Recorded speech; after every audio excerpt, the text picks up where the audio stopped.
What's up, ladies and gentlemen? Bandit here, bringing you Week 4. This is the first match that I've actually played. It is Week 4 against TheFlyingBird, captain of the Sydney Shiftries. And this was quite an interesting match. I have not played in the TCL yet. This is my very, very first match. So I was a little bit nervous going in. I've got a fairly solidly well-built team. The team builder has, I think I released it probably yesterday as of uploading this video. And so yeah, my team building was strong. His team building, as it turns out, was also very strong, and you'll see exactly how that went down. Looking at team preview, what I was thinking with who I was going to pick, who's going to pick, his Entei is by far the biggest threat to my team. It does the most things to most people. So I know I have to get that out of the picture if I can. And looking at my team, he sees Ferrothorn as the obvious lead. I thought he would think that I wouldn't pick the obvious lead, if that makes any sense.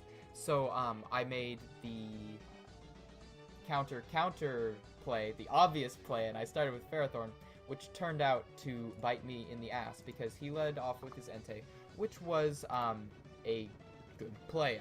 There was really no great reason for him not to do that, since Entei does very well against these 6 Pokemon.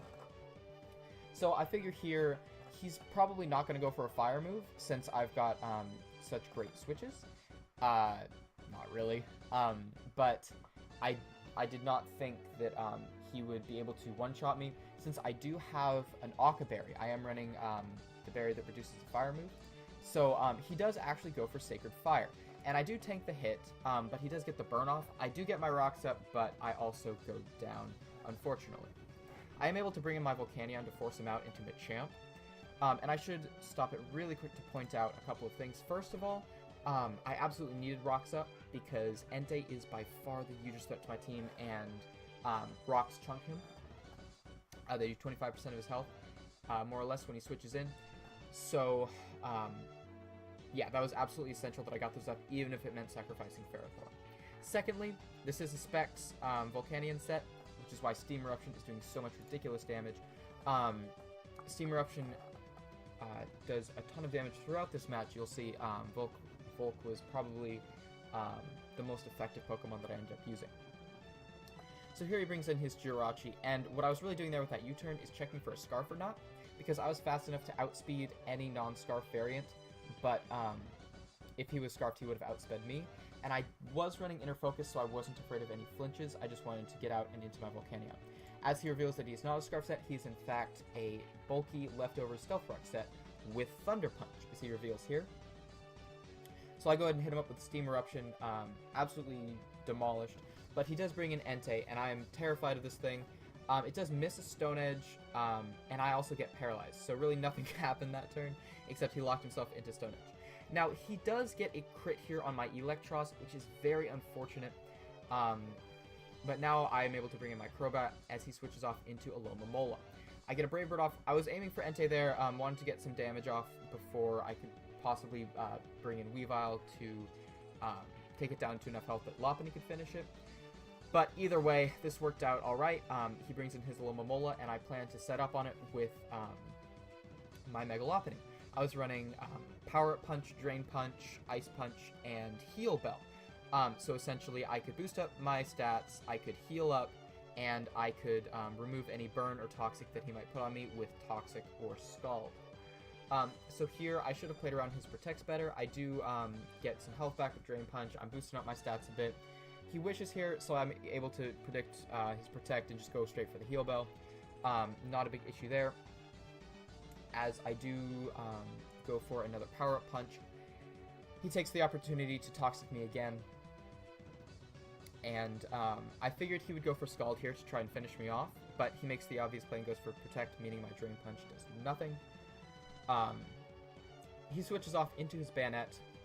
Luckily, this is the part where I decided to go for Drain Punch. Scrappy means that Bandit is no more, and I now have some health. And he brings in his Entei. Now, this is a very, very important move in the match, because I did a very dumb play. I got greedy, and you'll see that my Lopunny is at +2. I figured, oh boy, I outspeed his whole team, now I can sweep. However, Bandit Entei carries a move that I completely forgot about for whatever reason, which is, of course, Extreme Speed. As he takes me out, and at this point I was like, oh my goodness, how could this have happened? I switch into Volcarona thinking it can take another Extreme Speed, as I do go straight for the Steam Eruption. Alomomola takes a ton of damage because Specs Volcanion is absolutely ridiculous. He switches in Umbreon, and I Steam Eruption again, do 53% and get the burn off.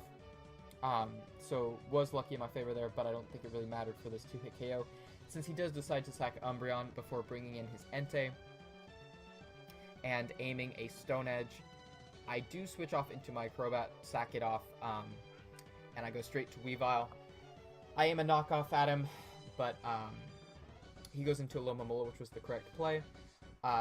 Knockoff does a good chunk, and with Burn, I'm able to finish off the next turn with my Icicle Crash, which means no recoil damage from his Rocky Helmet, which he no longer had. That was a dumb play.